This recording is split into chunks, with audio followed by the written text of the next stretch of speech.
Hey, everybody. T-Bear here, the Bear Facts with JJ Blair today. Nice pearl snaps, buddy. Thanks, man. I put this on to honor you. Honor you. So I'm here with JJ Blair, and I know JJ, we're buddies. And one of the reasons why I asked him to be on the show is because he was so genuine, you know that word, generous about recording me in your studio. When I kind of had a conflict over at Robbie Krieger's Horse Latitudes, and I wanted to do this song Wonderland. And you said, come on over to my place, and we went in and did it. Come on down to my boat, baby. That's right. On down to my boat, baby. And we had a really good time down there. Wonderland is on the Fresh Bear Tracks album that's coming out very shortly in the next couple of weeks. We're going to tape this today, and it'll probably be aired maybe within a month. And the album will probably have been out by then. But I want to tell everybody about you because you're just a wonderful cat and a brilliant musician and a brilliant engineer and a brilliant producer for that matter. And so JJ's worked with Johnny Cash, June Carter Cash, Rod Stewart, The Who, George Benson. I mean, the list goes on, and you know, a humble bear. And you've done soundtracks, you've done best ofs, you played live with The Who. Is that true? For one gig, it was a fluke, but it happened. I survived. Well, I guess they survived too, because didn't you play on something else with them? No, it was you know what, I did not. I actually didn't do any recording with them. I simply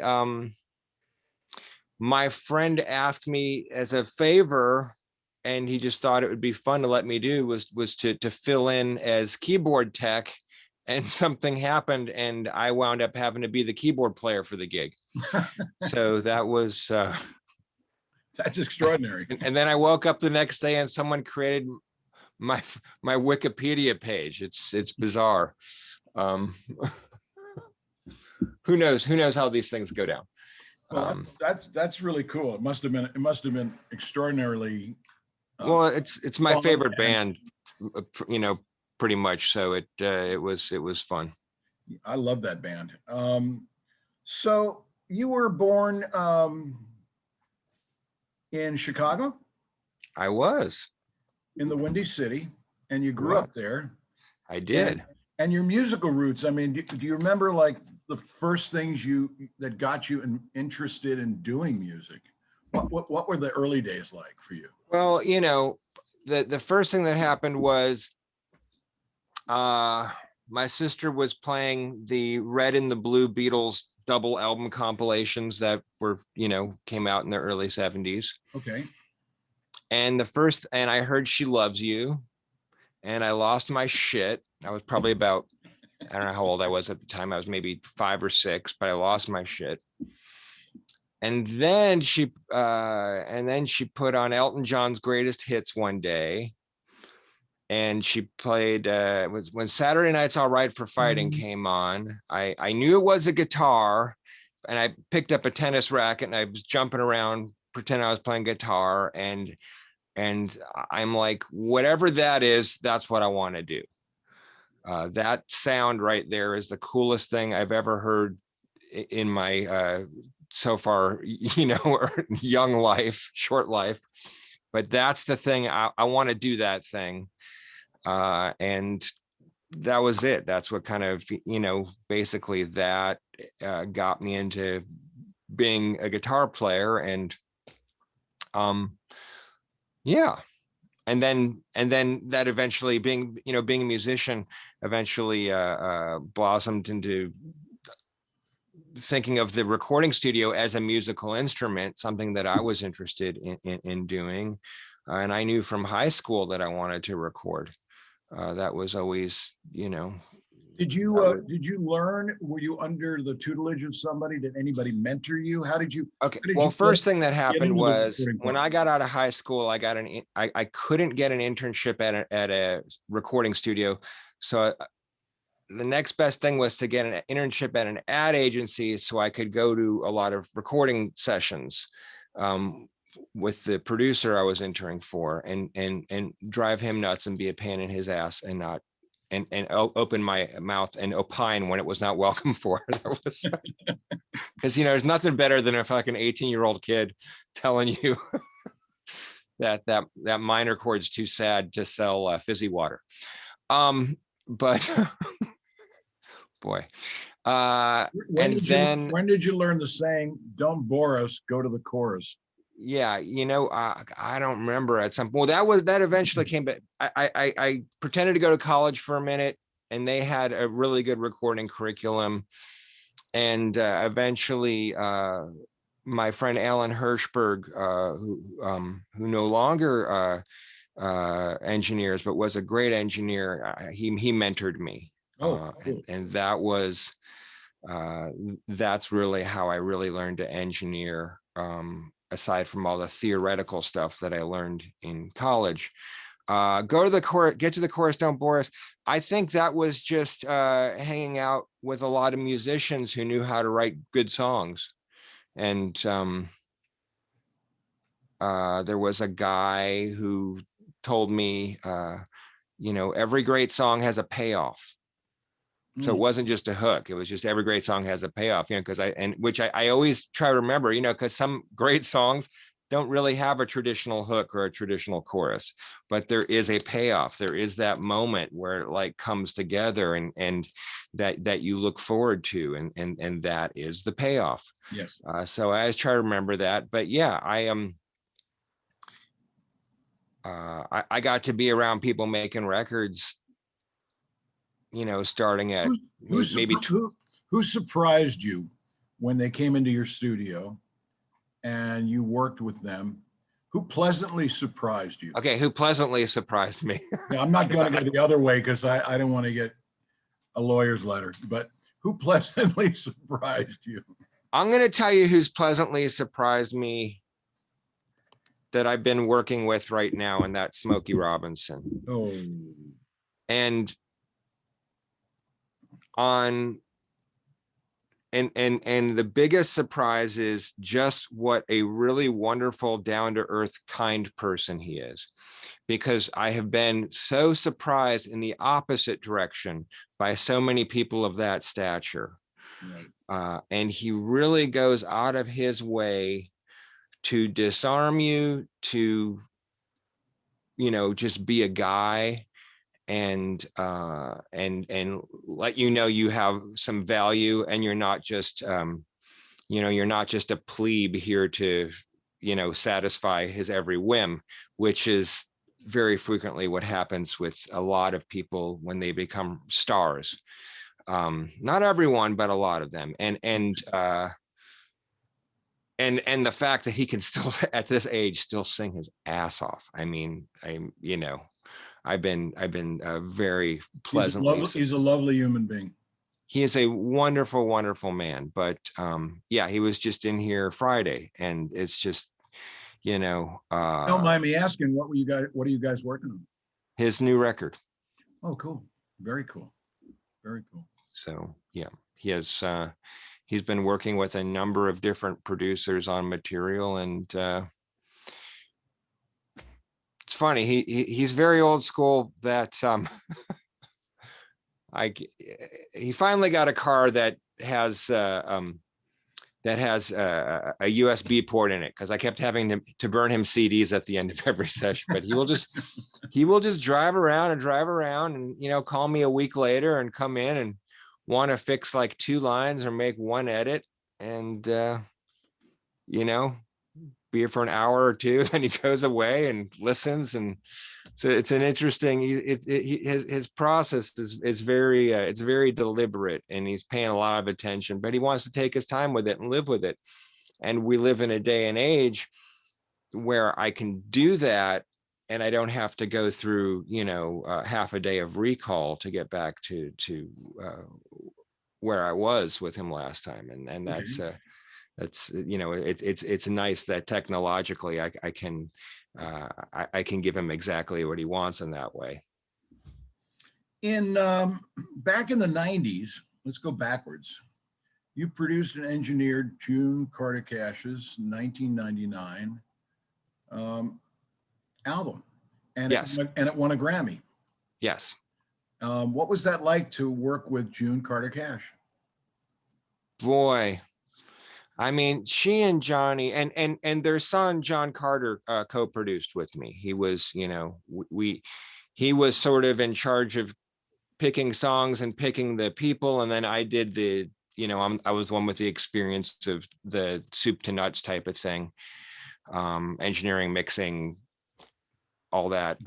Getting it down on tape in those days. Yeah, well, yeah. Even more fun. That was ADAT, which was really not my favorite part of recording, but that was what was there. Right. Boy, talk about just the loveliest people. Just the most kind-hearted, lovely people who treated you like family. And I had no idea that she wrote Ring of Fire. And that was really, Merle Kilgore took all the credit, but that was her baby, because he became known as the guy who wrote it, but that was June. And just the loveliest people. And boy, Johnny, to be, there's a couple times when, like, I'll never forget standing in my living room and Rod Stewart started singing. You're like, oh my God, that sound, it's that voice. I know it's coming out of that guy, but to hear it come out of Johnny Cash is a whole, like, it sends tingles down your spine. Wow. I mean, his voice, it's the sonic equivalent of Mount Rushmore, particularly at that, because I think his voice got better. I think he became a better singer as as that lower formant kind of filled out, because he was never a pitch guy, but he was a phrasing guy.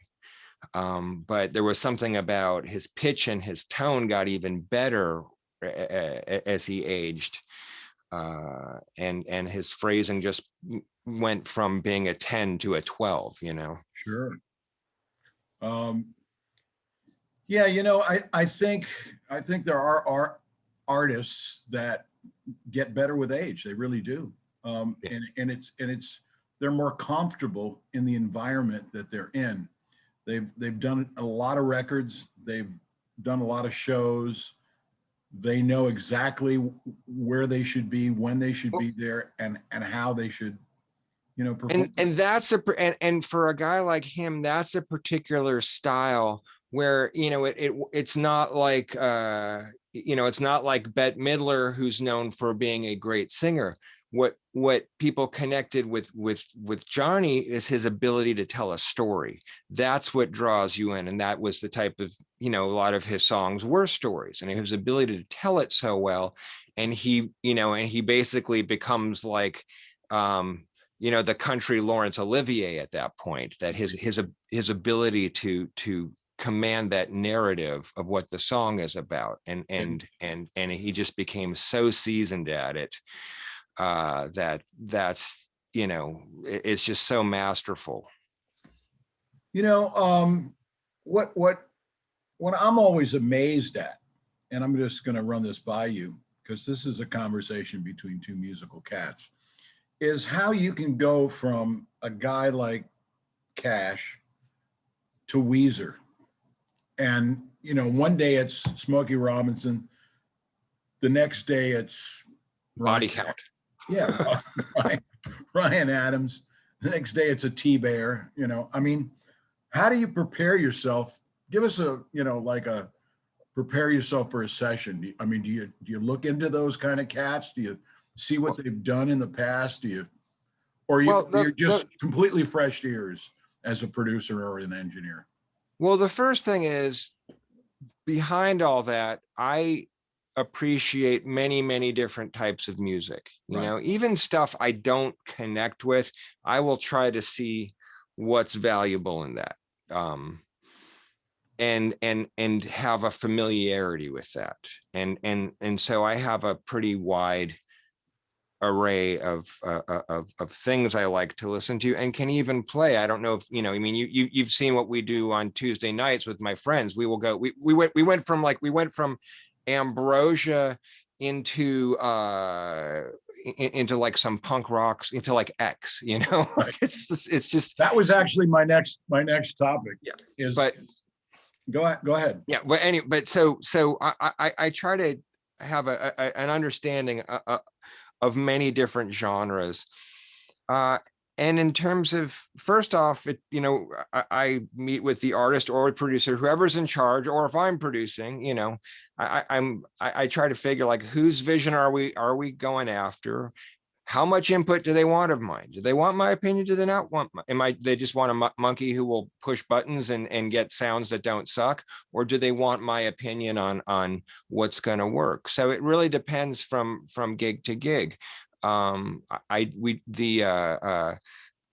Joanna Connor record that just came out, when we did that, Joe Bonamassa produced it, and he said, I want this to sound like Hound Dog Taylor. Well, we can't make it sound like Hound Dog Taylor. You can't put anything out that sounds that crappy, you know, and people want to buy it. And like, and Hound Dog wasn't trying to sound crappy either. They were just trying to get the best out of what equipment they had. That's just the way that was. But you can't, you know, you can't make a record like that in this day and age. But I understood what he wanted. He wanted stuff that had some grit to it, that had some distortion to it, that was a little trashy, that was aggressive. And I think he kept saying he wanted to sound tough, so I made sure I did that. We did things like we distorted the bass. I had a number of different mics on the drums, and some of them were more trashy sounding than others, and you find that blend between everything, and you tune the drums a certain way, you treat everything, and you listen to it and you go, is this what I think of as when I hear tough? And like, yeah. And then you ask the boss, is this tough? He goes, yeah. And then you're like, then you know you made the right decision. Sometimes it's very hard to you know, dance about like, art. what's like working with Joe Bonamassa? Joe's super easy to work with. First off, his idea of making a record is what I call like the Led Zeppelin 1 model. You're going in there, you're tracking everything pretty much live. Right. 2 takes, maybe sometimes a 3rd take. But you know, you've got the cats, you got the pros, and you know they'll come up with something and deliver, and he does his pre-production and everything. But it's a lot of stuff is the guys are learning the song right before they go in and track, and they get it by the 2nd or 3rd take. And you know, he kind of knows exactly what he wants, and he has a great partner with in production with Josh Smith. And I get a lot of free reign in terms of, you know, my opinion is respected in terms of, I think this works really well. And then I send him mixes, and it's just like, bring the vocal up a dB. That's it. It's like, I don't get, you know, it's the least, I get the least complicated of any mix notes of anyone I've worked with, because I don't know if I'm just translating what he wants really well, or he understands. Well, it's interesting. It's kind of like, I guess George Martin and Jeff, you know, Jeff E, that was his engineer. They work together. They know what's going on. They know, you know, they don't have, there's a lot unsaid, and it's just sonically you're locked into things. Since you're talking about mixes, JJ mixed something that we put out over the summer, last summer, which was called One Day at a Time, which was a tune about the COVID thing that we've been going through. And we recorded it at Robbie Krieger's Horse Latitudes, all with masks and gloves and hazmat suits and shit. It was like the beginning of the pandemic, and it was raging. I got my, tests. I walked in with a paper. I said, I'm negative because I had to sing, and then I walked in with a negative personality test. That was and then, yeah. And then we dropped it in your lap and said, okay, make it sparkle, make it do this, make it do that. I think we sent you 1 or 2 notes on the mixes, and it was done. And yeah, and you guys were easy. great because you didn't disagree with any of my choices. There was just a thing about we just wanted to make sure the bridge really amplified, and that was more, it was more a dynamic thing than like, I don't like this sound. No, I love the bridge on it because of Mark Foster. Mark Foster singing his ass off, kind of like a Beach Boy. Mm-hmm. It was very much like a Brian Wilson kind of attempt there. Yeah, he does that so well, and he did it so well, and then I love the bridge there. So let's see. Let's talk about. Well, you did Wonderland for me. That was great, and that was with an upright bass, and Tony Bronigal and Reggie McBride played upright. I love Reggie. You played guitar on it and put some magic on it right there by the control board. Doug Pettibone was on the date. That was really cool, and that came out really, really well. I'm pleased to say that's one of the tunes on the Fresh Bear Tracks album. And I'm looking forward to doing more work with you, and I love you. And this is something that let's talk about something that nobody knows about you. Tell us something that nobody knows about you. This is a question I give all my guests. My stage name is JJ Hates Kale. JJ Hates Kale. I can't stand kale. How did you get that? I can't stand kale. I just hate it. It's not my stage name, but I hate kale. That's what very few people know. Okay, so I'm gonna say some words. You tell me what first comes to your mind. Okay. Mm-hmm. Hockey. Luke Robitaille. Helicopters. The Chugach Mountains. Skiing. Powder. So I think, folks, what we're saying is he likes to get in a helicopter, go to the top of the mountain, jump into fresh powder, and ski his ass off down. And I think you've done that in Alaska, didn't you? I'm going in a little less than 2 weeks to do that again. Okay, so on that note, JJ, it's been a pleasure talking with you, man. I'm happy to see your face and see only your face, and not like, not have you be part of the Zoom crowd. Yeah, the Zoom crowd. Yeah, and I can't wait till I can come back out and you can come back out and play in the Kibitz Room. JJ played at the Kibitz Room at Cantor's every Tuesday night with an all-star band. But we do it on Facebook now every and does it on Facebook. And tell everybody the name of your studio, just in case they're looking it up. Well, the studio is called Fox Force 5 Recorders. Okay. And it's, I believe, foxforce5.net is my URL. Okay. And then because the guys I play with, been playing with since the early 90s at the Kibitz Room. We are the Friends of Cantor's Kibitz Room, which is shortened to the Fockers, which was long before that fucking movie, by the way. And so since we've continued doing it as a broadcast from here, we are now Fokker Force 5.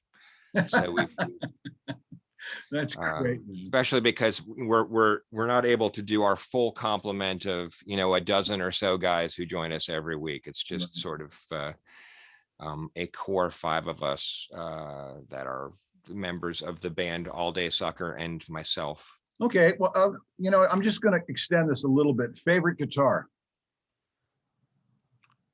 My favorite guitar is my 1958 Les Paul Custom. Second favorite guitar?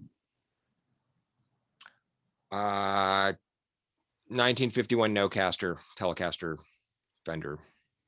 Okay. If you only had 4 microphones to use in a studio, what would they be?